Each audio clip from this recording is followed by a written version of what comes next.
மதியம் lunch ready பண்ணிட்டுருக்கேன். அது இன்றைக்கி சாதம் வடித்தாச்சு. கத்திரிக்காய் புளிக்குழம்பு வைக்க போகிறேன்.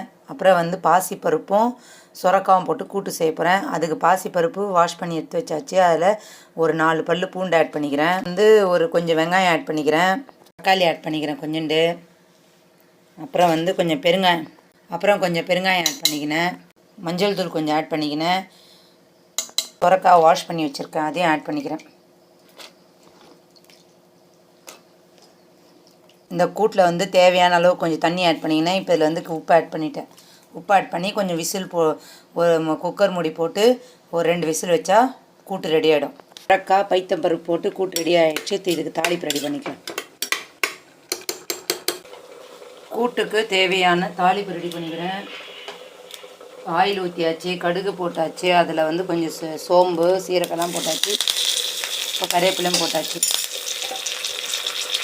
ஆல்ரெடி நம்ம பெருங்காயம் கூட்டு குக்கரில் இருக்க சொல்லி பெருங்காயம் போட்டுச்சு. அதனால் பெருங்காயம் வேணாம். இப்போ இதை எடுத்து மிக்ஸ் பண்ணிக்கிட்டேன்.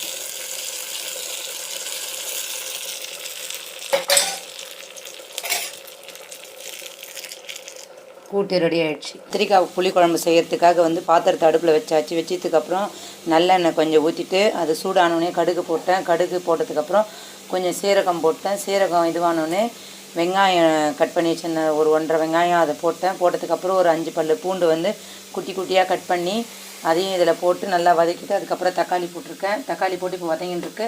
கருவேப்பிலை கொஞ்சம் கருவேப்பிலை போட்டேன், அதுவும் வதங்கின்னு இருக்கு. இதை பாருங்கள், பூண்டு இதெல்லாம் பூண்டு வெங்காயம் தக்காளிலாம் தெரிஞ்சு பாருங்கள். இப்போது இதில் கத்திரிக்காய் போட்டு வதக்கலாம். இதில் கத்திரிக்காய் போட்டேன். இப்போ போட்டதை நல்லா அந்த ஆயிலே வதக்கலாம். வதக்கினா வெந்துடும். ஆயிலே கொஞ்ச நேரம் ஒரு 5 மினிட்ஸ் வதக்கினா அந்த சூட்லேயே வதங்கிடும். கத்திரிக்காய் பாருங்கள் நல்லா நிறம் மாறிடுச்சு. இப்போ இதில் 2 ஸ்பூன் குழம்பு மிளகாத்தூள் போட்டுக்கிறேன்.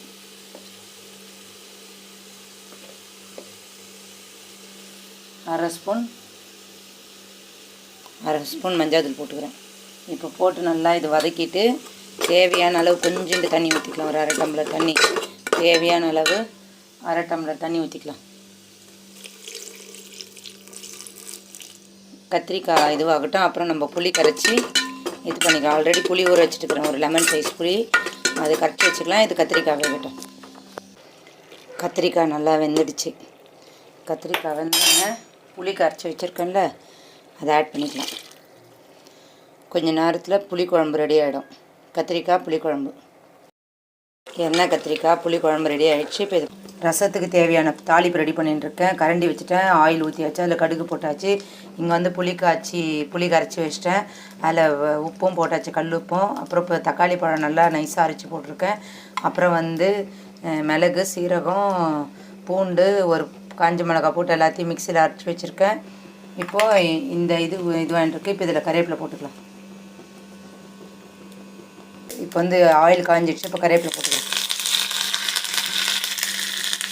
கருவேப்பிலை போட்டோடனே இந்த மிக்சிங் எடுத்து போடுறேன். அது அந்த சூட்லேயே கொஞ்சம் ஒரு 2 வதக்கிட்டா நல்லாயிருக்கும். இப்போது இதிலே இந்த இதிலே பெருங்காயம் ஆட் பண்ணி பெருங்காயம் ஆட் பண்ணியாச்சு. இப்போ ஆட் பண்ணதுக்கப்புறம் இப்போ தாளிப்பு ரெடி ஆகிடுச்சு. இப்போ தாளிப்பு எடுத்து நம்ம ரசத்தில் கொட்டிக்கலாம். எடுத்து கொட்டியாச்சு. தாளிப்பு கொட்டினோடனே ரசம் ஒரு கொதி வரணும். கொதினா லைட்டாக பொங்குற மாதிரி வரணும். வந்தோடனே ரசத்தை ஆஃப் பண்ணிடலாம். அப்போ சரியாக போயிடும். ரெடி ஆகிடுச்சு. சுட சுட ஒயிட் ரைஸு, எண்ணெய் கத்திரிக்காய் புளிக்குழம்பு, சுரக்காய் பைத்தம்பருப்பு போட்டு கூட்டு, சுட சுட ரசம், தக்காளி ரசம்.